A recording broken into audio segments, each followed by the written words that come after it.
We're taught that giving is good. We're told to share our time, our love, our help. But what if giving too much becomes the reason you lose yourself? What if generosity becomes the slow poison that drains your spirit and peace? What if the people you're giving to are never going to give anything back today?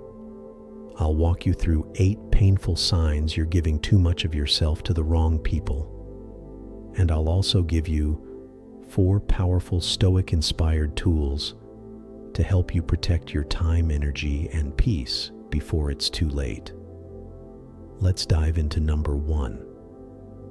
You constantly feel tired, but can't explain why. The Stoics said that your peace begins the moment you take control of your time. But if your energy feels like it's always low, and your schedule never seems to slow down, you may not be living your life. You may be living everyone else's.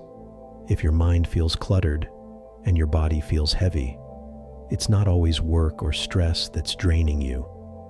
It could be the people who don't ask how you're doing but still expect you to show up. People who know how to reach you but forget to check on you.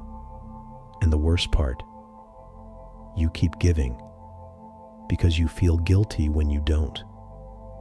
2, you feel like you're invisible, even though you're always there. The Stoics believed you should act with virtue, regardless of applause. But there's a difference between humility and being erased.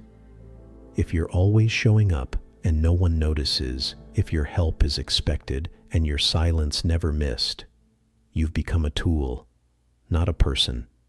You're doing too much for those who would never do the same. You're giving more value to people than they've given to you. And now they treat your kindness like background noise. Number 3, you've lost your sense of purpose. Stoicism teaches that your role is to live in accordance with nature and reason. But when your days are built around fixing other people's lives, you forget the mission of your own. When was the last time you did something for your future? When did you last say no to someone just to say yes to yourself? If your goals are collecting dust, but other people's errands are getting done, you've already abandoned the most important duty you have. Number 4, you carry emotions that don't belong to you. The Stoics warned about emotional contamination. If you spend too much time around chaos, you will become chaotic. If you take on other people's sadness, anxiety, or rage, you will eventually wear those feelings like they're yours. You'll feel angry for no reason. You'll feel sad without knowing why. And you'll forget what it feels like to be at peace. 5, you feel guilty for relaxing. Epictetus said, if you want to improve, be content with being thought foolish. Sometimes that means being okay with people thinking you're selfish. If you've created a life where rest feels like rebellion, where peace makes you anxious, where slowing down makes you feel like you're disappointing someone, then your life isn't yours. You've been trained to be on call for everyone else. You've internalized the belief that your worth is tied to your usefulness. Number 6, you're often left out unless you're needed. Stoicism reminds us that attention is not the same as affection. If your phone rings only when someone needs a favor, if you're invited only when someone needs help moving, fixing, or organizing, you're not a friend, you're a utility. And when you stop being useful, you'll stop being visible. 7, your self-esteem is starting to sink. Marcus Aurelius wrote that you should stand upright, not be kept upright when you give too much. You let others become the source of your worth, but the more they take and the less they give, the smaller you start to feel, and before you know it, you become unsure of yourself. You second-guess your value, you hesitate to speak, and deep down you wonder, would they even miss me if I stop trying? 8. You feel used and don't know how to escape. Stoicism doesn't teach escape. It teaches discipline and redirection. But if you feel like you're always pouring from an empty cup and no one's offering to fill it, you are being used. They're not bad people, but they are comfortable. Comfortable with your sacrifice, comfortable with your silence, comfortable with you being exhausted. And if you're not careful, you'll be the one to break first. So how do you stop this? How do you pull back without losing yourself? How do you become less available without becoming less human? Let's move into the 4 Stoic tools to reclaim your time and peace tool. Number 1, observe your internal weather. Stoicism begins with self-awareness. You must notice your emotional climate. Is it cloudy every time you help that friend? Do you feel heavy after certain conversations? Does your body tighten when you see a certain name on your phone? Your nervous system tells the truth before your mind does. If you pay attention to your emotions, you'll know who brings the storm and who brings the calm tool. Number 2, learn the strength of boundaries disguised as silence. Stoics believe that you should only speak when it improves upon the silence, and sometimes saying nothing is the most powerful sentence. Stop explaining. Stop over-apologizing. Stop writing essays about why you can't show up affirm. No in a quiet absence is all the answer you need. Because people who love you won't punish you for resting, and people who get mad at your no were only ever there for your yes tool. Number 3, create sacred space in your schedule. Stoicism teaches self-discipline as a virtue. Discipline isn't just waking up early, it's guarding your joy. Like it's a national treasure block-out time that belongs to you. Time where you don't answer, don't check, don't show up, don't serve. That's not selfish. That's sacred, and people who care about you will start to respect it when you do.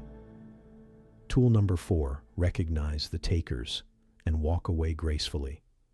Stoics said to choose your company with care energy. Vampires don't always scream or manipulate. Sometimes they flatter you. Sometimes they mirror you, but they always take. They take your ideas, your peace, your time, and when they're done, they leave you feeling emptier than before. When you recognize this, you don't have to start a fight. Just leave quietly, gracefully, completely. So in the end, generosity is a gift, but when misused, it becomes a trap.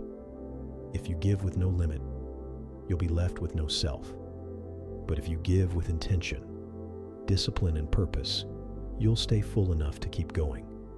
You don't owe anyone your exhaustion. You owe yourself peace. So lean toward a balanced way of living, where generosity is not an open door, but a well-managed gate. A gate that opens only for the right reasons. And at the right time, the Stoics taught us to live in harmony with nature. And part of that harmony is learning that balance brings peace and strength. Without balance, even virtues become vices when taken to extremes. Even kindness, when abused, becomes a burden on your shoulders, one that will weigh you down until you no longer recognize the generous soul you once were. When you give wisely, you protect not only your resources but your soul, because kindness is a gift, not a currency. It's a reflection of strength, not weakness. It's not something you give away to prove your worth. It's something you share when your cup is full and your soul is clear. But how do you know when your cup is full and when it's running dry? The answer lies in introspection, that deep self-awareness the Stoics praised so much. They believed that an unexamined life leads to chaos and regret, and that the wise must constantly evaluate what they give and what they receive, what they keep, and what they let go. Ask yourself each week if your kindness is still a choice, or if it has become an obligation, if it has become a chain, you wear just to keep the peace or avoid guilt. That's not generosity, that's self-erasure. When you make time to reflect, you will begin to see patterns. You'll notice that certain people only appear when they need something and vanish when you do. You'll see that some requests come wrapped in praise, not out of gratitude but manipulation, and that some friendships thrive, not because of mutual love, but because you carry all the weight. Stoicism urges us to recognize the things within our control and let go of what is not. What you give is your choice. How others receive it is not what you say yes to, is your responsibility. How others interpret that. Yes is not. If you feel drained and unseen, if your efforts are unnoticed or exploited, you must pull back, not as punishment, but as protection. Protect your time, protect your peace, protect your energy. Not from everyone, but from those who mistake your light for a resource they're entitled to tap into whenever they please. You may think this will make you lonely, but what you'll find instead is clarity and space. And in that space, the right people will appear, people who appreciate not just what you give, but who you are. People who give back without being asked, who see your worth, not as what you do for them, but as who you choose to be for yourself. Remember too that the Stoics didn't believe in isolation. They believed in living with purpose, surrounded by those who reflect your values and honor your presence. So choose your circle carefully. Be generous with those who would return the favor if the roles were reversed. Be compassionate, but not at your own expense. So the next time you feel the need to say yes, pause, take a breath. Ask yourself, is this kindness or is this fear? Am I doing this to help? Or am I doing this to avoid conflict, to gain approval, to keep someone close who should not be close at all? Kindness rooted in fear is not kindness. It's self-abandonment. Kindness that costs you your peace is not generosity. It's a debt you never signed up for. And if you live your life constantly paying it down, you'll wake up one day and realize you are bankrupt in all the ways that matter. So be the kind of person who gives with intention, not obligation, with boundaries, not blind sacrifice. Give from strength, not guilt. And most importantly, give to yourself before you give to anyone else. Because when you master the art of balanced kindness, you don't just avoid being taken advantage of. You rise above the noise and walk the world with quiet strength. The kind of strength that doesn't need applause, doesn't seek validation, and doesn't break when people try to take more than they deserve. In the end, that's what the Stoics knew better than anyone. Real power is silent, calm, measured, and deeply rooted in self-respect. And that is the kind of power no one can ever take from you. So remember these truths as you move forward through life. Give, but never give away yourself. Serve, but never at the cost of your soul love. But never lose your light, because you were not born to be a tool for others.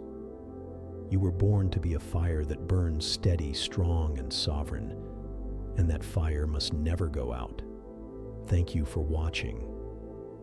If this video resonated with you, remember to like and subscribe for more Stoic wisdom that will help you take back your time, your peace, and your power.